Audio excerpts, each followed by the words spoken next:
Aujourd'hui, vous pouvez envoyer de l'argent à vos proches, payer vos factures ou avoir des microcrédits sans avoir à mettre les pieds dans une banque. En Afrique, plus de 600 millions de personnes le font déjà à travers leur smartphone. En 2023, les transactions via le mobile money sur le continent ont dépassé 1200 milliards de dollars selon GSMA. C'est plus que le PIB du Nigeria et de l'Afrique du Sud. Pendant que les grandes banques construisent encore des sièges en verre, les fintech, ces startups financières agiles et digitales conquièrent le terrain, village après village, clic après clic.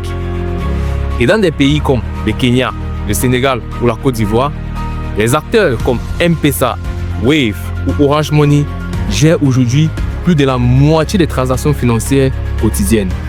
Alors, face à ce constat, les banques doivent-elles craindre la montée en puissance des fintech?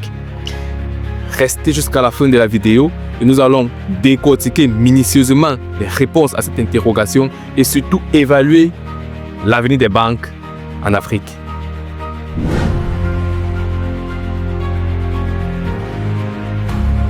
Si vous êtes nouveau sur la chaîne, ici c'est l'initiative Expert 2.0. On décrypte au quotidien l'économie, la finance, l'actuariat et l'intelligence artificielle de manière simple et compréhensible par tous. Alors, si ces différents domaines vous intéressent, n'hésitez pas à vous abonner et à liker la vidéo.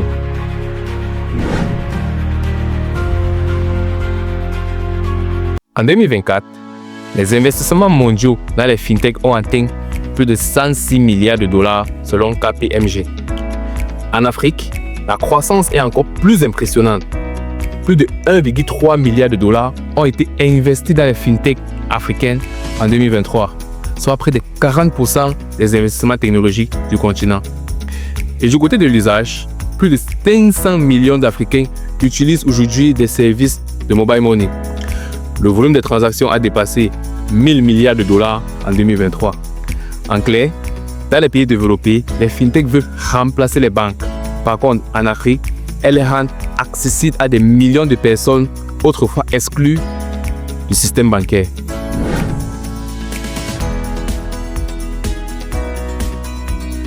Ce qui rend les fintech si puissantes, ce n'est pas qu'elles fassent les mêmes choses que les banques, c'est qu'elles le font autrement et surtout mieux pour les clients.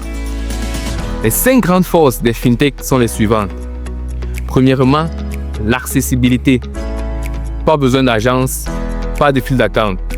Par exemple, M-Pesa au Kenya a permis plus de 30 millions de personnes d'envoyer et de recevoir de l'argent sans compte bancaire. En 2023, M-Pesa a traité plus de 360 milliards de dollars de transactions. Deuxièmement, des coûts très faibles et cassent complètement les prix. Par exemple, Wave au Sénégal et en Côte d'Ivoire a réduit les frais de transfert à 1%, forçant même Orange Money à s'aligner. On note aussi une expérience fluide et mobile. Tout se fait sur le smartphone.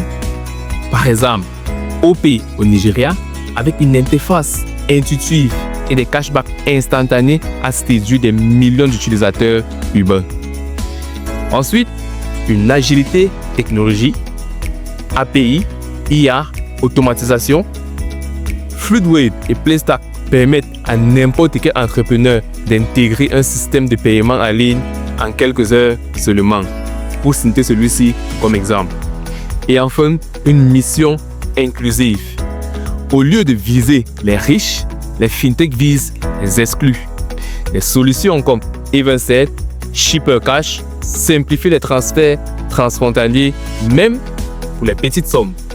En bref, pendant que les banques parlent de transformation digitale, les fintech sont déjà la transformation.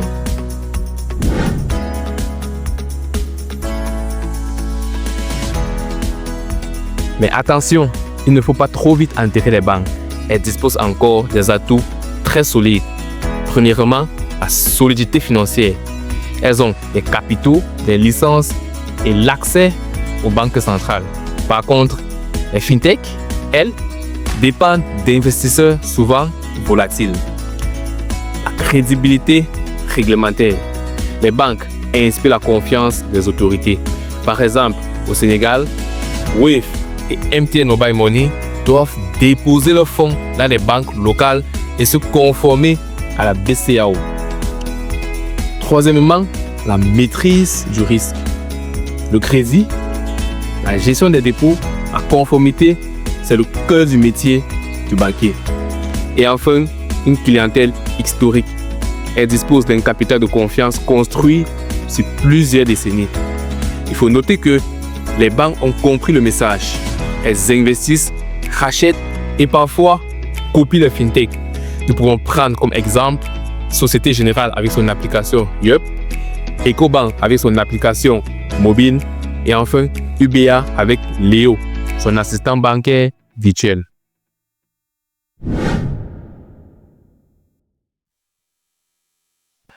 Face à ce scénario, 3 chemins s'offrent à nous. Premièrement, la collaboration. Les banques deviennent des infrastructures et les fintech des interfaces plus agiles. Par exemple, TwitterWave collabore déjà avec Access Bank et UBA pour les paiements internationaux. Ensuite, la distribution ciblée. Sur certains segments comme les transferts, les paiements ou les microcrédits, les fintech dominent déjà. Par exemple, Wave au Sénégal ou M-Pesa au Kenya ont plus de comptes actifs que certaines banques nationales. Enfin, la régulation et la consolidation. Il faut qu'on se le dise. Les États et les banques centrales vont sûrement encadrer ce secteur, ce qui forcera certains fintech soit à fusionner avec des banques existantes, soit à devenir des banques à part entière.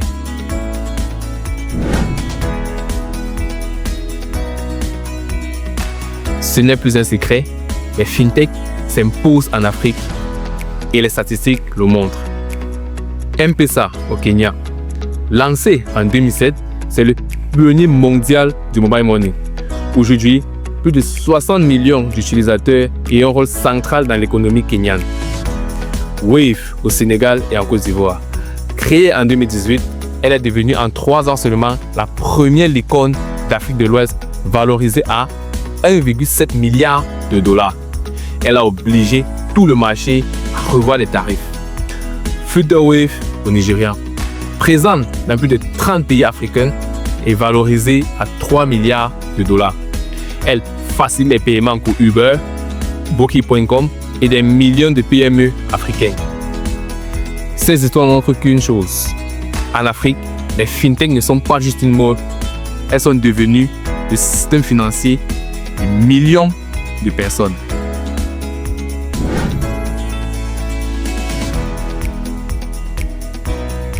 Face à cette montée en puissance des fintechs, les recommandations que nous faisons aux banques qui veulent rester compétitives sur le marché sont les suivantes.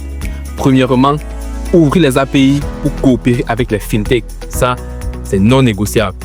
Ensuite, simplifier les services, moins de paperasse et plus de transparence.